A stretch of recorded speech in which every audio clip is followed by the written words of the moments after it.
Muy buenas noches, queridos gestores y gestoras públicos. Estamos aquí nuevamente en una entrevista muy importante, creemos nosotros, teniendo en cuenta la coyuntura actual, y hemos invitado y accedido con la gentileza que la caracteriza, hemos invitado a la destacada economista Carolina Trivelli Águila.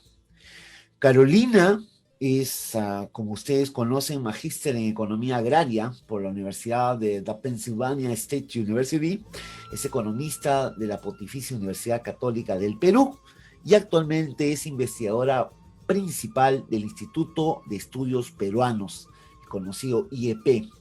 Además, es consultora de diversos organismos internacionales, ha sido ministra, ¿no?, del Ministerio de Desarrollo e Inclusión Social durante los años 2011 y 2013.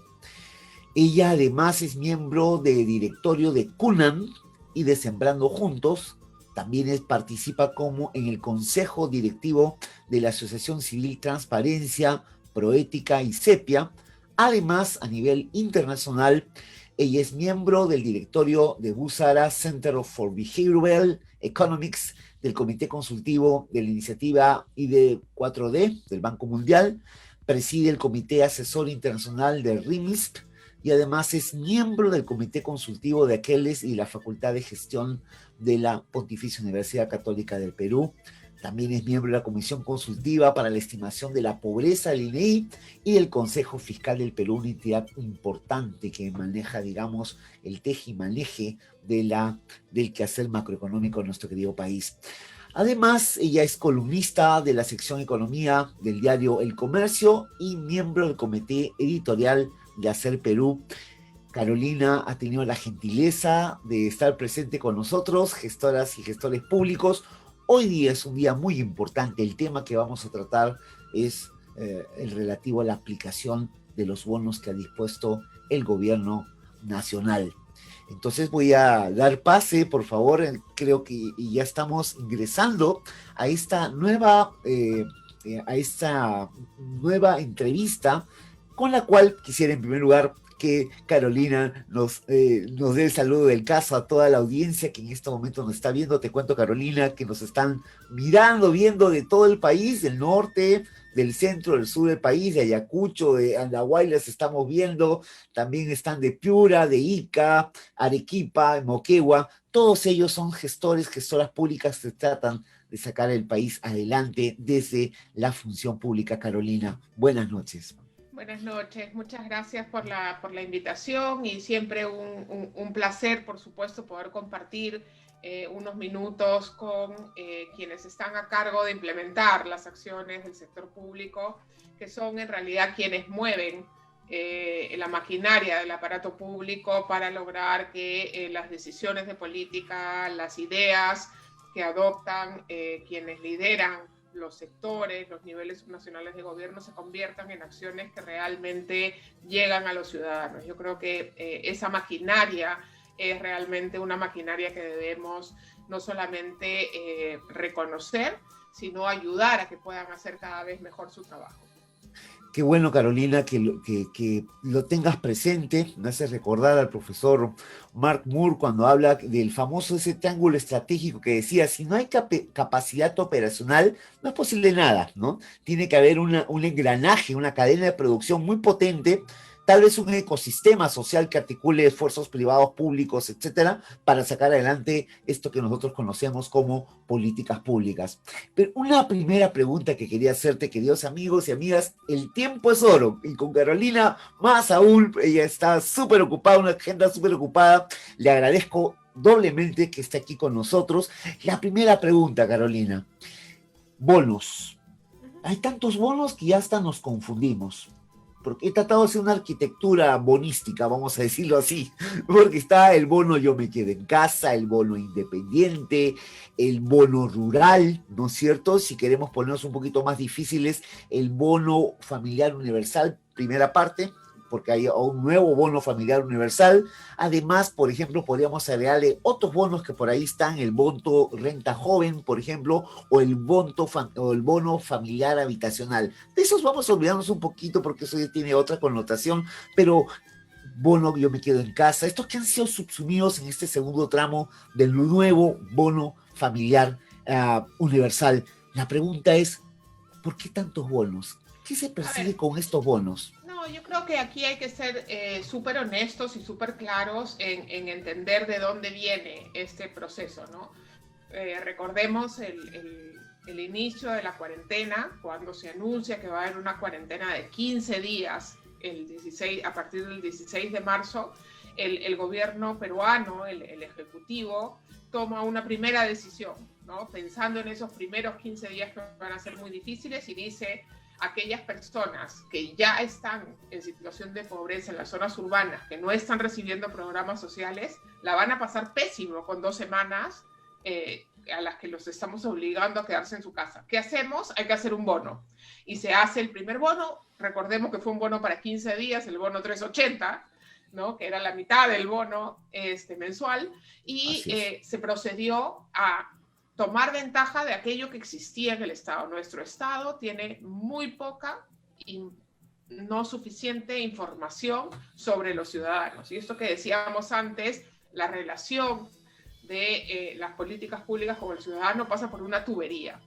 Y esa tubería, en el caso peruano, es una tubería que tiene un montón de vericuetos y coditos y desvíos, pero además tiene unos huecos y además no pasa por todos lados, no tiene problemas.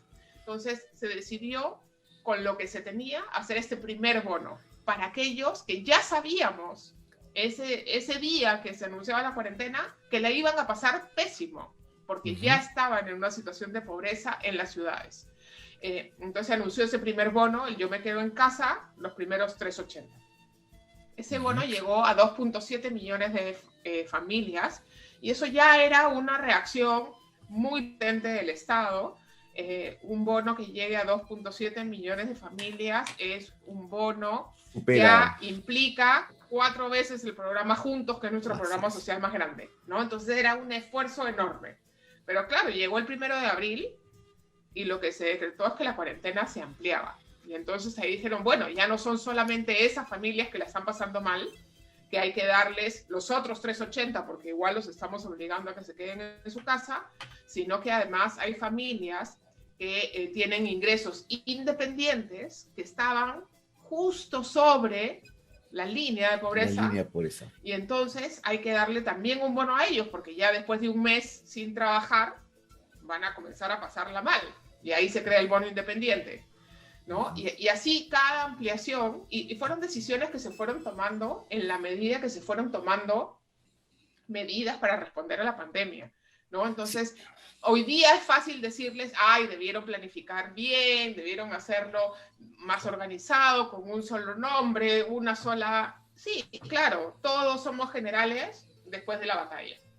Pero hay que reconocer que las decisiones se tomaron cuando se tomaron, que fueron buenas decisiones, pero también hay que reconocer que la implementación de esas decisiones fue muy mala.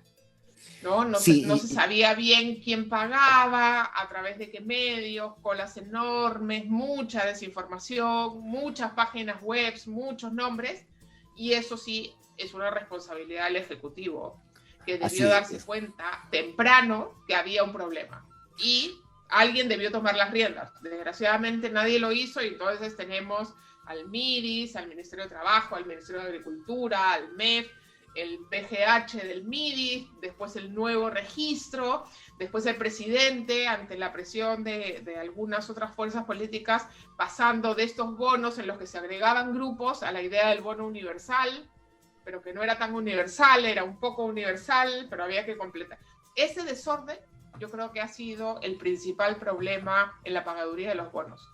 Lo que tenemos hoy día es 8.5 millones de hogares peruanos que han recibido o que están en proceso de recibir esos 760 soles, que siendo insuficientes son una enorme ayuda para millones de familias, y hay que reconocer eso, pero no puede ser que nos hayamos demorado 5 meses en pagar 8.5 millones de bonos. Y ahí hay algo que digamos que fluye y que vamos a conversar enseguida, porque eso toca también la dinámica y la capacidad de gestión pública que tenemos en nuestro país. Eso es fundamental. Me encanta esa figura que tú utilizas de los tubos, ¿no? que hay digamos que puede estar mal la tubería, pero también hay que extender o generar más tubería para poder llegar a todos y todas en un concepto de mayor equidad o como tú hablas, de inclusión. Y ahí va otra pregunta que quería hacerte, y muchas gracias por este recuento que me parece importantísimo, porque estamos pasando de identificar, vamos a decirlo así, de asegurar los ingresos mínimos de una población que de todas maneras iba a ver afectada por esa primera medida de quédate en casa, hacia una opción por la cual yo digo, bueno, voy a sacar a los que no debieran recibir, ¿no? Que es un poco la lógica actual del diseño del nuevo bono universal, vamos a decirlo así. Pero ahí yo quiero tomar algo que tú has mencionado en alguna oportunidad de las famosas trampas de pobreza que existen en nuestro país, que es un concepto que me parece delicioso, Carolina, que es interesante, porque no creamos, Carolina nos dice, queridos amigos y amigas, no creamos que no ser pobre, ¿no? o haber salido de la pobreza significa que ya formamos parte de una clase media, digamos, consistente, dinámica, que puede ir desarrollándose en el tiempo, desplegándose con desarrollo, no solamente con crecimiento, ¿no? Que son dos elementos importantes. Tú nos dices, cuidado, llamemos la atención a este tema porque ahí hay una dinámica que en este momento, en este contexto de crisis, ha aparecido y ha confirmado, digamos, esas famosas trampas a las que tú aludías hace muy poco, cuando lanzaste ese famoso texto con otros autores, economistas interesantes, el Corona Shock, ¿no? Es interesante eso, a mí me volvió, me interesó muchísimo y quisiera que tú nos cuentes de primera mano, cuéntanos esas trampas de la pobreza. Ojo que nos está escuchando alcaldes y gobernadores regionales. A ver, dos temas ahí que son importantes, ¿no? El primero es que la historia del Perú de reducción de la pobreza es una historia exitosa, es una historia real, no es un invento. Y realmente la reducción de pobreza en el Perú en los años de alto crecimiento ha sido muy importante y ha sido una reducción de pobreza con un fuerte contenido pro pobre. Es decir, los que menos tenían se han beneficiado proporcionalmente más del crecimiento y eso está muy bien y hay que apostar a recuperar eso, pero tenemos que hacerlo mejor, ¿no? Tenemos que darle más resiliencia a ese crecimiento y a esa superación de la pobreza para que ante un evento difícil como la pandemia, esas familias que han logrado superar la pobreza no regresen a la condición de pobreza. Ese es el primer punto. Segundo punto es que en el Perú la medición de pobreza que usamos, la medición oficial, es una medida de pobreza monetaria que lo que dice es si alguien está justo sobre la línea de pobreza, no es que está bien, no es que tiene la vida resuelta, no es que está tranquilo, es que está con lo mínimo. Logró obtener lo mínimo para asegurar que su familia tiene un plato de comida y que se puede ir a trabajar al día siguiente. No tiene más, ¿no? Entonces, superar la línea de pobreza es importante, pero es insuficiente. Necesitamos aspirar a mucho más. Necesitamos que aquellos que superan la línea de pobreza tengan un proceso de acumulación, ¿no? De seguridad mayor para sentirnos tranquilos, ¿no? Y eso todavía no lo hemos conseguido. Entonces, ¿qué es lo que pasa? Viene una situación difícil, ¿no? Y alguien pierde su trabajo, alguien no puede ir a trabajar todos los días, alguien ya no tiene tanta demanda para las acciones de su mototaxi, de su puesto de venta de menú, y entonces cae en una situación de pobreza nuevamente. Claro, Cuando cae en una situación de pobreza, además, comienza a tener que echar mano de lo que tiene. Y lo que tiene son unos poquitos ahorros y tiene, por ejemplo, el capital de trabajo con el que echa combustible a su mototaxi. Y se lo va a gastar en alimentar a su familia. Y entonces, mañana más tarde, cuando pueda volver a usar su mototaxi no tiene combustible y no tiene ni un centavo para echarle combustible. Entonces sus posibilidades de volver a generarse ingresos son cero. ¿no? Y No es lo va a poder verdad, hacer. sí, es verdad lo que dices tú, creo, tú además has estudiado este tema no solamente el año pasado, sino desde hace tiempo. Hemos estado siguiendo de cerca tu trabajo, Carolina, y te felicitamos por esa preocupación, porque detrás de eso hay un amor por el Perú, me parece, que se siente en cada línea. Y en esa dirección, yo te preguntaría, bueno, entonces si estamos hablando de este nivel, podríamos decir entonces que ah, la, la inequidad se podría explicar no solamente en términos de el coeficiente de Gini y la distribución del ingreso, sino estamos pasando también a lo que Amartya Sen hablaba de los otros componentes del desarrollo, ¿no? Que es el tema de una buena salud y una buena educación como fundamentos del proyecto de realización de vida de cualquier persona. Y creo que ahí estamos jalados mirando cualquier índice internacional, índice de competitividad o el IDH en Naciones Unidas, etcétera. Entonces, porque de lo que tú me hablas es, tenemos que hacer sostenible esa transición de no pobre, de pobre a no pobre, ¿no es verdad? Y tenemos que consolidar de otra manera la clase media. Ahí voy a tocar otro tema luego que tú planteas muy interesante, que es que has levantado como bandera la inclusión financiera. Esa sostenibilidad, ¿no? Me interesa que tú nos cuentes cuáles serían los elementos, pero, digamos, me gustaría una reflexión sobre el particular. Sí, dos temas ahí. Uno, los indicadores de pobreza que usamos en el Perú, los monetarios, las cifras oficiales, debemos complementarlas con indicadores más exigentes, ¿no? Y esos son los de pobreza multidimensional. Y acá les pongo un ejemplo muy concreto, ¿no?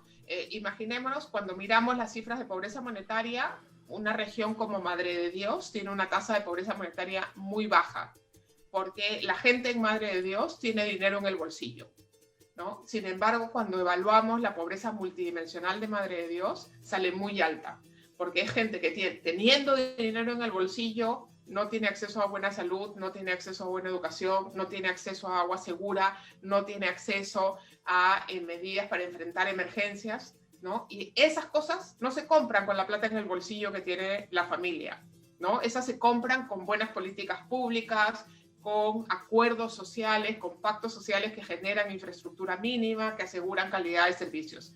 Tenemos que tener las dos cosas. Necesitamos gente con plata en el bolsillo para poder alimentar a su familia, comprar activos, pero también necesitamos condiciones de vida que le permitan que esa plata en el bolsillo no sea insuficiente, sino que además permita acceso a la salud, a la educación, a la infraestructura, al agua segura, etc.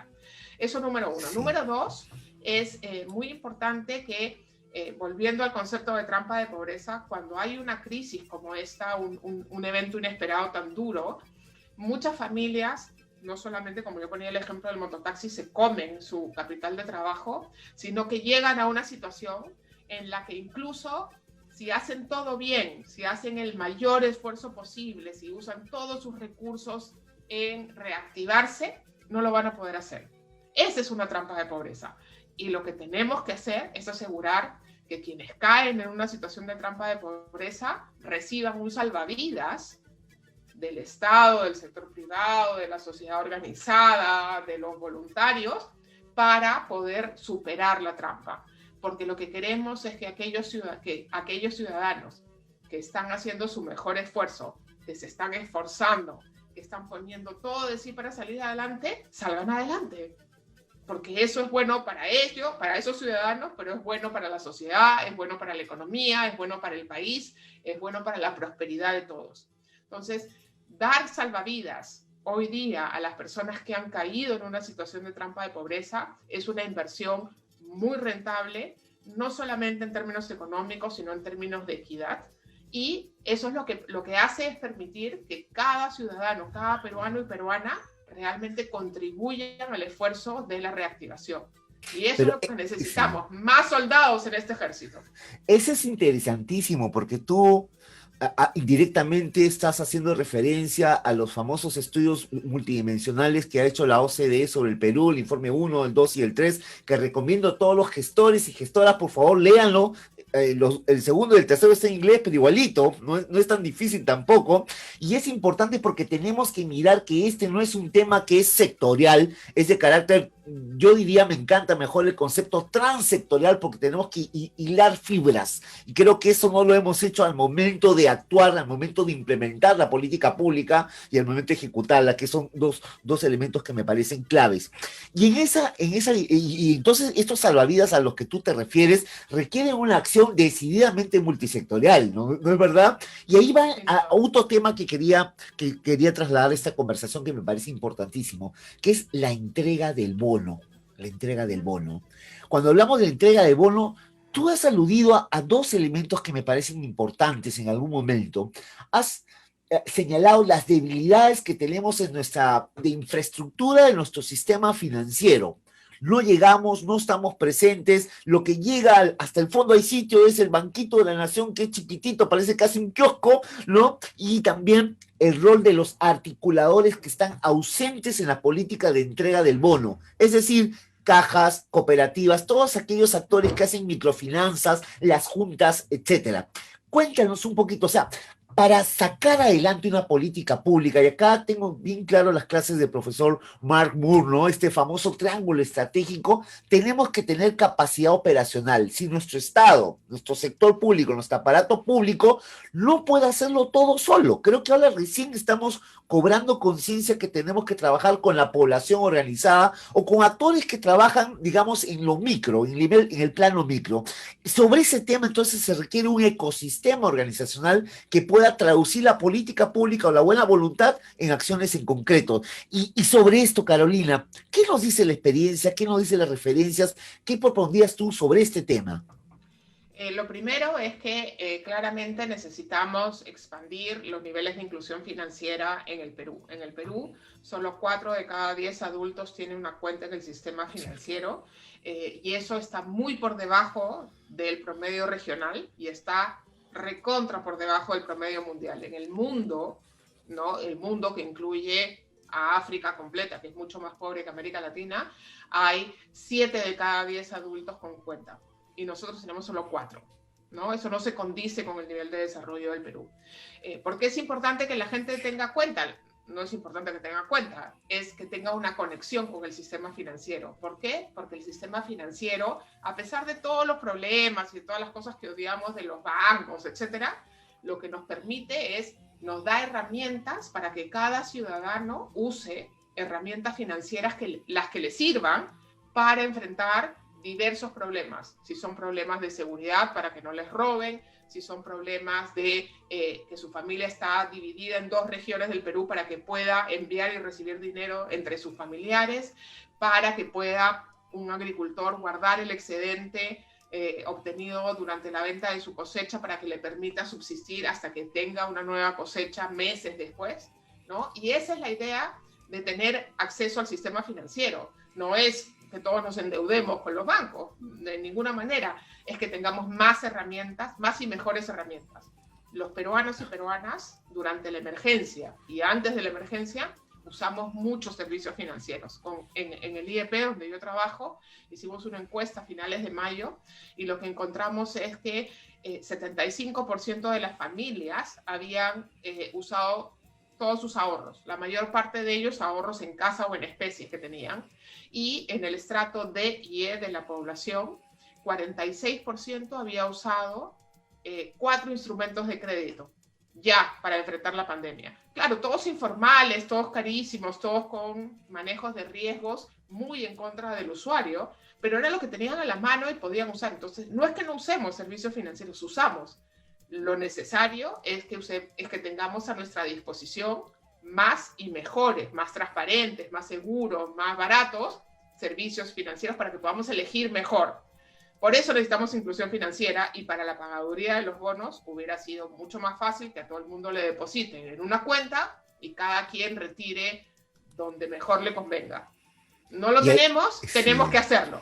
Pero además de hacerlo, lo que tenemos que asegurar es que el sistema financiero en el Perú, que hoy día está pensado, está dimensionado para atender a 4 de cada 10 adultos, esté dimensionado para atender a 10 de cada 10 adultos. Y para eso necesitamos más agencias, más cajeros automáticos, más cajeros corresponsales, pero también necesitamos que los ciudadanos comencemos a hacer más transacciones sin efectivo, que usemos más tarjetas, que usemos más nuestros teléfonos, que usemos más POS, que le compremos al de la bodega, mandándole plata de nuestra cuenta a la cuenta del bodeguero, sin tener que pasar por la plata. Eso no solamente es más seguro, es más barato y además hoy día evita contagios. Entonces, tendríamos que estar apostando por eso de manera masiva. Sí, ahí aparecen dos cosas que son importantes, o sea, tiene que haber una cadena de producción, vamos a decirlo así, entre comillas, de diferentes actores que forman parte del sistema financiero, los grandes, los bancos, y también los chicos, los micros, los que están en contacto, digamos, con la población y pueden colocar algunos productos financieros para hacer, generar esa dinámica que me parece interesante, Sin por un duda, lado. los 4 bancos grandes no trabajan con las grandes mayorías de los peruanos. Con las grandes mayorías de los peruanos funciona la caja municipal de la provincia, la cooperativa con la que hemos trabajado desde hace 3 generaciones, ¿no? La caja rural que ha ido expandiéndose. Bueno, con esos actores son con los que tenemos que potenciar este proceso de inclusión financiera. Así es, y tú ya decías que lo que tenemos que sacar adelante es el famoso G2P, ¿no? El gobierno para pagar personas, que es un tema importante y que exige esto que se llama ENEF. Cuéntame lo que es el ENEF, ¿no? A ver, el G2P, el Government to Person, es una cosa que ya existe en el Perú. Y mira que Banco de la quienes Nación. mejor lo han podido enfrentar en este momento de crisis han sido las señoras de Juntos, porque las señoras de Juntos hace años cobran su transferencia a través del Banco de la Nación, tienen su tarjeta de débito, saben usar el cajero. Les ha costado muelas aprender, porque al principio tenían desconfianza, no estaban seguras, se les olvidaba la clave, todo lo que tú quieras. Hoy día esas señoras son las que le están enseñando a otros en sus comunidades cómo trabajar con el banco. Las señoras de Juntos tienen esta maravilla que cuando aprenden algo que les sirve, se lo apropian y además le encuentran unas utilidades fantásticas, ¿no? Cuando yo he hablado con algunas señoras de Juntos y me decían que preferían ir al ATM, al cajero automático, que a la agencia, porque el ATM no les da órdenes. Porque claro, cuando van a la agencia, el pagador de la ventanilla les da su plata y le dice no vengas más. Cuando van al ATM, ellas pueden decir, quiero sacar la mitad, quiero dejar un poquito, tranquilas, ¿no? En la privacidad de su relación con la máquina. Y eso es muy empoderador, eso cambia actitudes. Esa experiencia de trabajo de inclusión financiera con las señoras de Juntos nos demuestra que todos los peruanos, incluso los que tienen que caminar 6 horas para llegar a un ATM, pueden tomar ventaja del sistema financiero. Si ellas pueden, todos los demás ciudadanos podemos. Entonces tenemos que lograr que eso se vuelva masivo. Y ahí es donde tenemos la necesidad de una política pública. Esa política pública tiene que basarse en alguna estrategia. En el 2015 se aprobó la Estrategia Nacional de Inclusión Financiera, la ENIF. Después se aprobó la ENEF, que es la Estrategia Nacional de Educación Financiera, porque tenemos que aprender. Y el año pasado, en el 2019, se convirtieron la ENIF y la ENEF en una política nacional de inclusión financiera. Bueno, desde que se aprobó hace casi un año, todavía no se aprueba el plan de acción. Bueno, ahí los toca a los gestores, pues, ¿no? Porque es un tema fundamental y volvemos a lo mismo, pero eso también toca otro elemento que me parece importante discutirlo o tenerlo presente en todo caso. Esta desinformación, esta falta de formación, educación, digamos, en medios, en estos elementos que nos permiten acceder a realizar transacciones no utilizando dinero, y que es fácil si es que nos familiarizamos con ellos, ya nos presenta una tarea pendiente, vamos a decirlo así. Pero el otro tema que también está pendiente, porque van de la mano, es la comunicación. O sea, la comunicación estratégica, que es un elemento clave, porque lo que estoy viendo, lo que estamos viendo es que las personas para cobrar su bono incurren, usando el lenguaje de Ronald Coase, en una serie de costos de transacción que en realidad terminan mermando el ingreso que van a percibir para poder, como salvavidas, ¿no? Para poder mantenerse. Pero hoy día peor, porque además implica que se arriesguen a contagiarse. ¿no? Claro. Acudiendo a un sitio que está lleno de gente, ¿no? Yo creo que es realmente muy grave el problema de mala comunicación que ha tenido el Poder Ejecutivo para la entrega de bonos, que no le ha sabido dar instrucciones correctas a la población. Creo, por ejemplo, lo que hemos visto las últimas 2 semanas es una gran cantidad de gente yendo al Banco de la Nación a preguntar, porque pensaban que lo que se estaba pagando era el segundo pago del bono. Y lo que se estaba pagando era el segundo tramo del primer bono. O sea, por favor, eso es un Sí. atentado contra la gente. Y te Mucha cuento gente algo. yendo a hacer cola a preguntar, ¿no? A enterarse de qué es lo que estaba pasando. Y eso es totalmente comprensible. La gente se asusta, no quiere perder su bono, no entiende bien, entonces dice, mejor voy y pregunto. Pero eso puede haber generado contagios, puede haber puesto en riesgo la vida de personas y eso la verdad que no podemos permitirnoslo. Tenemos que salir con mucha mejor comunicación. Yo me siento en el directorio del Banco de la Nación y he salido los últimos días a tratar de dar información clara, porque en realidad la información que está dando el Ejecutivo es muy confusa. Y creo que la ciudadanía no se merece que la confundamos. Se merece que le demos indicaciones claras de qué es lo que se está pagando, de cómo se está pagando, de cuándo se les va a pagar. Mira, yo he hecho ese ejercicio como ciudadano de a pie, Carolina. Lo que hemos hecho simplemente es ir a YouTube y poner bonos a ver qué me sale para orientarme. Hay un señor que se llama Psicomaster que hace sus programitas o sus alcances, ¿sabes qué? Uno termina más confundido que atendido. ¿Y cuántos de esos videos que están colgados en YouTube tienen un lineamiento claro para cobrar bono? Ninguno. Ninguno. Hay una entrevista por ahí que es precisamente a ti, en radioprogramas, y lo demás es nada. Y es terrible porque hay muchas cabezas, ¿no? Entonces salen los representantes del MIDI, salen los del Ministerio de Trabajo, salen los del Banco de la Nación, salen los del MEF, sale el presidente, y entonces todo el mundo termina confundido. Y cuando nos dan información confusa, nos asustamos. Y cuando nos asustamos, desconfiamos de la información que nos están dando. Y ese es el peor escenario, ¿no? Ya es una situación muy exigente para los ciudadanos que la están pasando mal, como para que encima les añadamos mucha confusión. Estamos de acuerdo, Carolina, porque eso también es una de las cosas que predicamos en este espacio de gestores públicos al ataque, así se llama el espacio, ya entenderás la lógica que está detrás al ataque, es que la palabra clave para hacer gestión pública es la integración. Es integrar, ¿no? Si tenemos varias cabezas, como dices tú, no estamos aplicando la gestión por procesos que se supone que hace tiempo hemos debido hacerlo en nuestros ministerios, en nuestras entidades, y estamos trabajando, digamos, cada uno por su lado. Y eso va con otro elemento que es importante, las medidas que se han dictado, medidas que tienen de tipo sanitaria.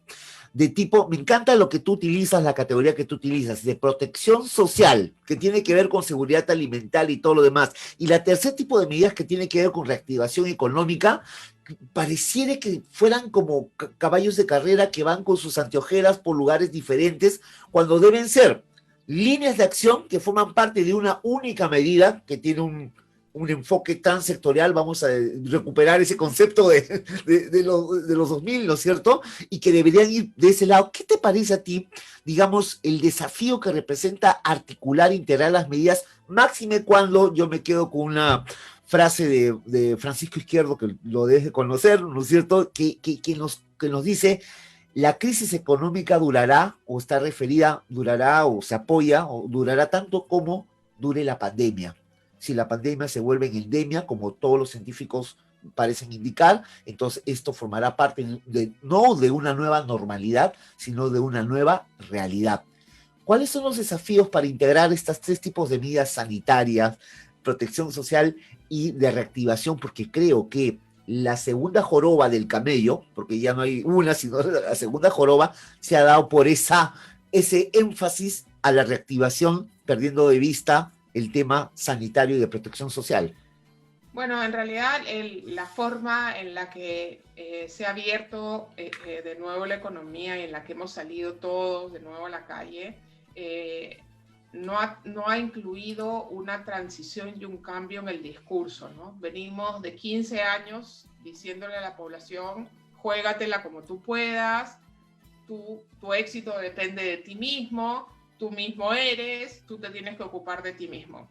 Y ahora lo que necesitamos es que la gente no solo se ocupe de sí mismo, sino que reconsidere y se dé cuenta que sus acciones impactan en su vecino, en el que se para a su lado, en el paradero del micro, en el que está junto a ellos en su puesto del mercado.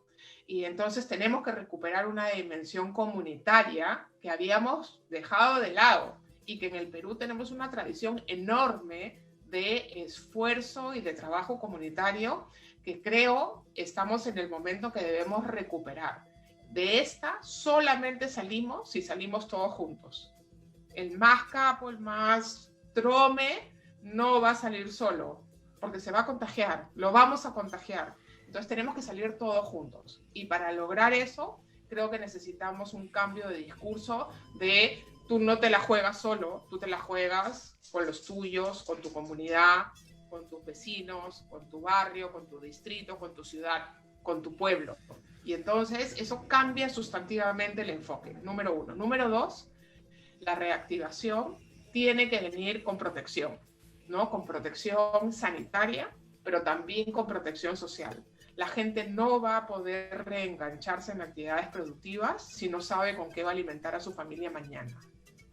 Si no sabe cómo está su abuelito que ha tenido que internar en la Vía Panamericana o en el hospital regional. Eso no funciona. Las personas necesitamos tener una tranquilidad mental, un espacio mental dedicado a poder hacer las actividades productivas, a generarnos ingresos, que ese espacio mental se consume si estamos pensando en con qué voy a comprar comida, en cómo estará mi abuelito, mi mamá, mi tía, y si además no me doy cuenta, mientras estoy distrayéndome en eso, en que a mi lado se ha parado una persona que ha estornudado, ¿no? Tenemos que asegurar que toda la lógica de reactivación está asociada a un esfuerzo de protección sanitaria y social, pero además con un cambio de discurso en el cual nos reconocemos como miembros de una sociedad, como miembros de un colectivo. Aquí nadie va a salir adelante si juega solo. El que quiera jugar solo va a terminar en el hospital, sin duda. Y entonces eso tenemos que evitarlo. Sí, es verdad lo que acabas de mencionar por varias razones. Yo me quedo un poco sorprendido, creo que ahora también nos estamos acordando que hay organizaciones populares que nos pueden ayudar a canalizar o a llegar a esa población, digamos, vulnerable, por ponerle un nombrecito, ¿no? Para poder, digamos, incluirse también en ese salvataje, digamos, que estamos haciendo para, digamos, paliar la crisis de alguna manera. Y ahí hay dos temas adicionales solamente ya para terminar, Carolina, agradeciéndote tu tiempo. Muchas gracias, lo estamos disfrutando. Dos temas fundamentales. Tú nos has contado el Perú, damas y caballeros, escúchenlo bien, palabras, corrígeme Carolina si me equivoco, no tiene tubería suficiente. Lo dice así. Sin duda, lo he dicho 1000 veces ya en este tiempo de pandemia. Cuando Carolina habla de tuberías, habla de cómo hacemos para, vamos a decirlo así, regar, o de otras palabras, para incluir a todos, para llegar a todos, o para que todos accedan, no sé cómo plantearlo de la mejor manera. Y aquí se cuecen dos cosas que son importantes. Nuestro escrupuloso manejo ortodoxo macroeconómico se ha ido al cacho en los últimos meses. Corrígeme, de repente estoy muy, muy duro. Y nuestro populismo microeconómico, ahí hay una tensión. Vamos a decirlo así, estamos en el lenguaje de Alberto Vergara, no sé si lo conoces, Alberto, sí, ¿no? Entre Esil y Caribdis, ¿no? Entre lo que ganamos en crecimiento por un buen manejo macroeconómico y lo que no logramos hacer en términos de la realidad, digamos, de los peruanos y que ahora, digamos, nos enfrenta esta crisis. ¿Cómo tú ves? ¿Cuáles serían las claves, ya yendo al camino de las propuestas o de las iniciativas, para extender la tubería o Exacto, o para sea, a ver, desatorarla en algunos casos, no sé, cuéntame. primero, parte del éxito que celebramos de los años pasados era que si no te relacionabas con el Estado, bien por ti, que trome, ¿no?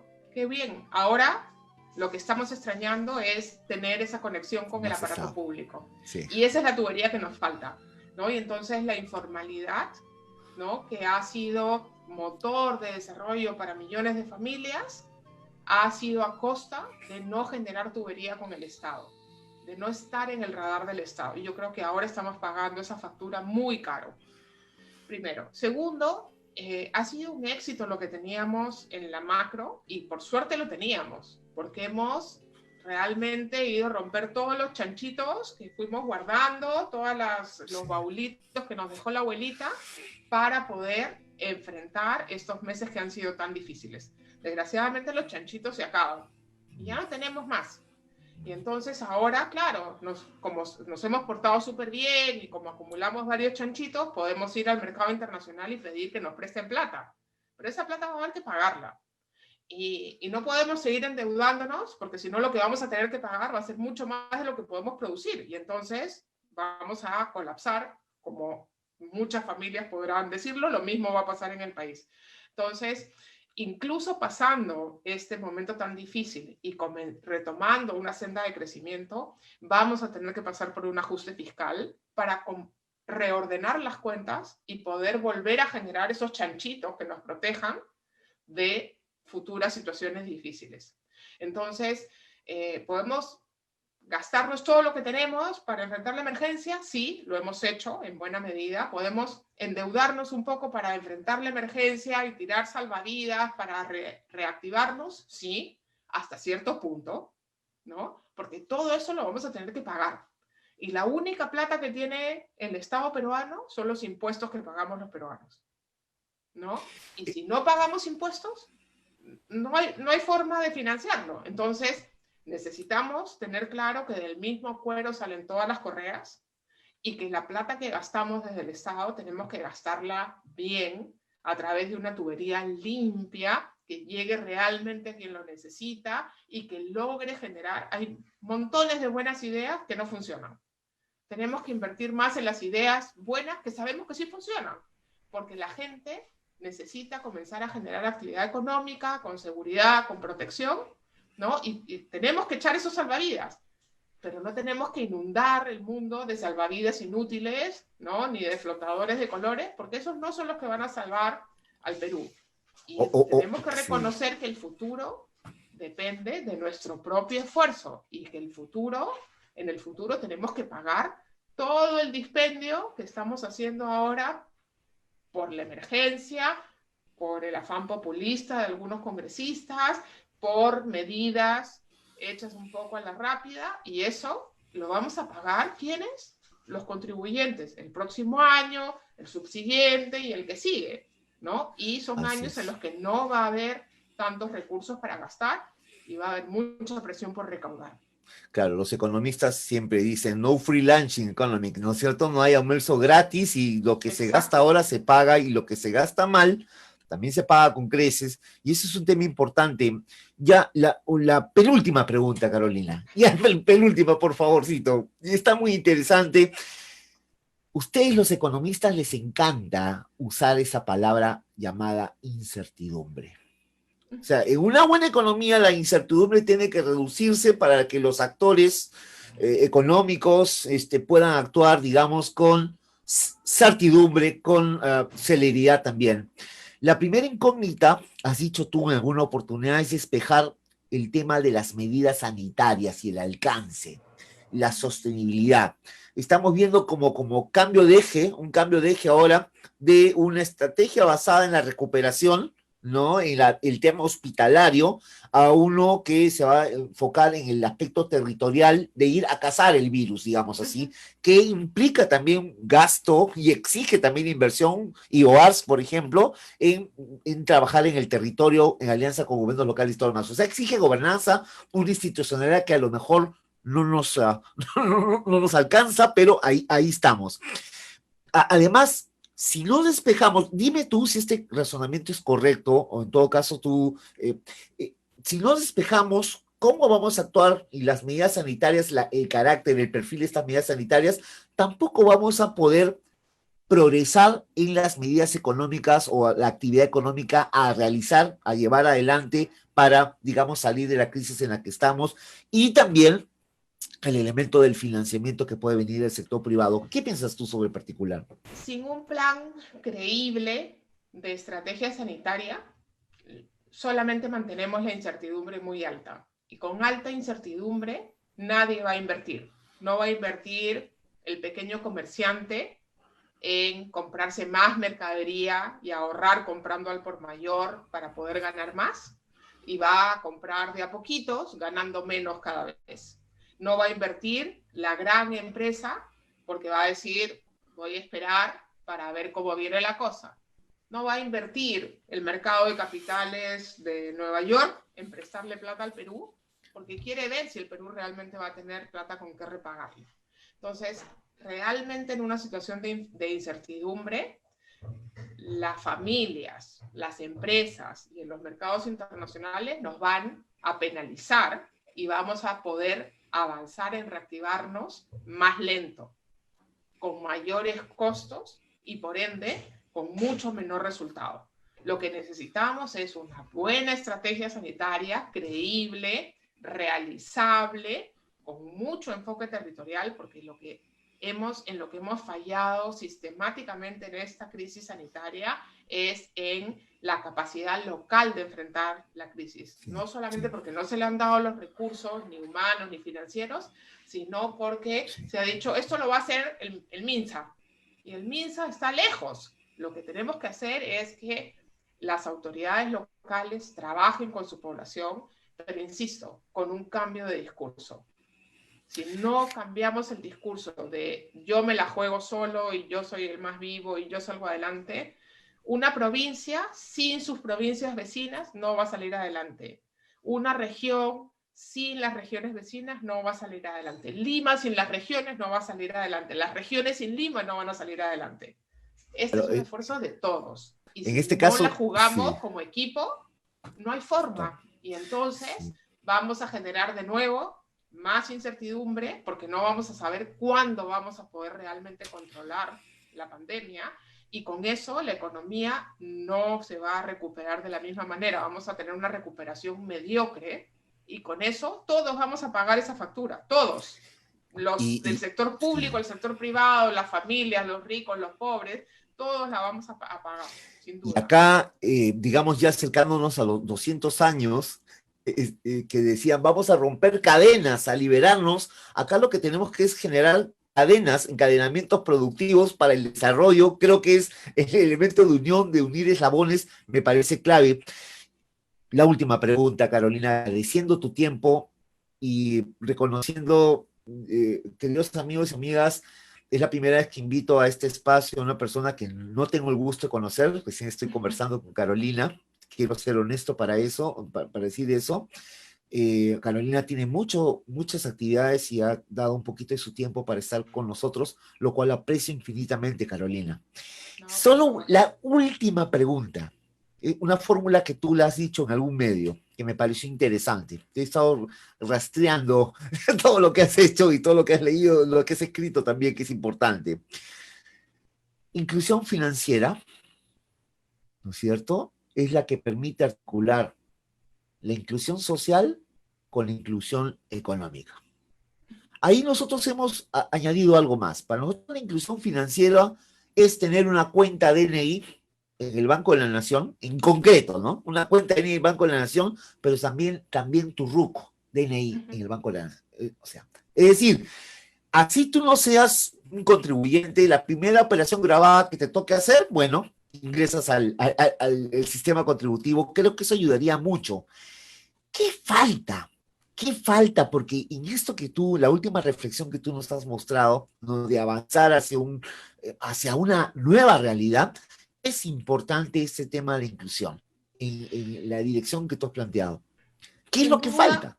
sin duda, la inclusión financiera es un puente entre los temas sociales y los temas económicos, pero yo te añadiría un desafío que creo que es muy importante en el Perú, y es que necesitamos generar una ciudadanía tributaria. Hace unos días preguntamos en una encuesta en el IEP, he escrito justo un poquito de eso para gestión este viernes, preguntamos a la gente qué impuestos ha pagado en lo que va del año, ¿no? Nada. Y escucha, ojalá fuera nada, porque ya tú dices, bueno, no pasa nada. 42% de los peruanos cree que no ha pagado IGB en lo que va del año. Cuando todos hemos pagado IGB en alguna compra, claro, todos hemos pagado IGB, ¿no? Claro. Incluso en el estrato AB, que es el más consciente de que paga IGB, ¿no? Hay un grupo enorme, ¿no? De ciudadanos, como más de 40%, que cree que no pagó IGB. O sea, no tienen ninguna idea de que están pagando impuestos. Y entonces, quien no siente que está pagando impuestos, tampoco siente que puede exigir nada, ¿no? Creo que tenemos que hacer una reflexión mucho más sofisticada, tenemos que trabajar mucho con las narrativas de la población sobre qué impuestos pagamos, por qué los pagamos, qué recibimos a cambio y por qué es nuestra obligación. No como esta cosa que han hecho los congresistas de que me devuelvan la ONP. O sea, si yo pagué mis impuestos y no me dieron nada a cambio, que me los devuelvan. Ese no es el punto. Sí. Este es un aporte que hacemos todos los peruanos, porque todos pagamos IGB cuando compramos algo en la bodega, ¿no? A las finanzas públicas para que haya educación, para que haya salud, para que hayan carreteras, para que hayan sueldos de los funcionarios públicos. Y entonces tenemos que sentirnos empoderados también a exigir que esos servicios sean de calidad, que no haya corrupción, que se gasten de manera transparente, que se usen de la mejor manera. Pero si no somos conscientes de que nosotros somos quienes originamos esos recursos, la llevamos perdida porque entonces va a ser muy difícil que nos comprometamos con el desarrollo, porque total nos da igual, no es conmigo, cuando en realidad claramente es con nosotros. Si mañana me preguntan, ¿conversaste con Carolina Trivelli? Sí, le dije, tuve el honor. ¿Y qué cosa dijo? Lo que dijo al final, creo que lo podría resumir esta conversación en la siguiente frase. Aquí nos la estamos jugando todos y todas. Eso es. Sin duda. Y tenemos que ser conscientes de ello, ¿no? Desde la ciudadanía, como nos toca a nosotros, desde el Ejecutivo, en todos los niveles de gobierno, sociedad civil, empresa. Y creo que todos deberíamos preguntarnos si estamos realmente haciendo todo lo que podemos en la parte que nos toca.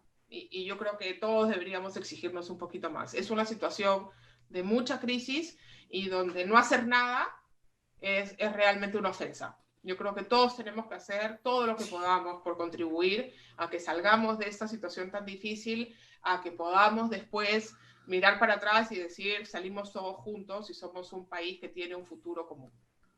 Qué excelente, me emociona. Despídete de nuestros amigos, por favor, Carolina. No te voy a pedir tus últimas palabras porque estás muy joven todavía, pero sí. No, muchísimas gracias por la oportunidad de conversar con todos ustedes. Es realmente sumamente importante. Yo soy muy respetuosa. He conocido en mi paso por el sector público extraordinarios funcionarios y gestores públicos. He también conocido unos muy malos, ¿no? Y creo que es la tarea de cada gestor público demostrar que esos malos funcionarios son los menos y que la mayor parte está dispuesta a jugársela hasta el final para sacar adelante al país, para construir una mejor tubería, para hacer que las cosas funcionen mejor, para ayudar al ciudadano, para hacer que el país funcione mejor y que todos podamos sentirnos súper orgullosos de que somos una gran nación y que en nuestra diversidad, en nuestras complejidades, está nuestra riqueza y que podemos realmente hacerlo todos juntos. Muchísimas gracias, Carolina. No, muy gracias a ustedes, un gusto. Muy amable, gracias. Buenas noches. Buenas noches, buenas noches a todos y todas. Estuvimos con Carolina Trivelli, exministra de Inclusión Social, una destacada economista, quien hemos revisado el panorama actual de la aplicación de los bonos. Creo que ha sido un panorama completo, con diferentes aristas que vamos a ir desarrollando a lo largo de este conjunto de entrevistas que vamos a seguir ofreciendo a todos ustedes, queridos amigos y amigas. Esto es Gestión Pública al Ataque, un grupo de gestores públicos, un grupo que va creciendo a nivel nacional. Ya tienen ustedes algunas tareas para sacar adelante. Creo que la base de datos, esa base de datos que tenemos que actualizar desde gobiernos locales para sincerar lo que tenemos ahí como población, es una tarea pendiente, ¿no? También es una tarea pendiente la orientación, la comunicación para que nuestra gente sepa, ¿no? Sepa llegar, sepa hacer ahora. Hay 5 canales, 5 maneras diferentes de cobrar los bonos que ha salido con el último bono familiar universal. Creo que hay muchos temas que podemos ir desatando, ayudando entre niveles de gobierno para sacar adelante a nuestro pueblo en esta crisis que estamos viviendo. Muchísimas gracias. Fue Gestión Pública al Ataque, esta vez conversando sobre los bonos dispuestos por el gobierno nacional. Hasta la vista.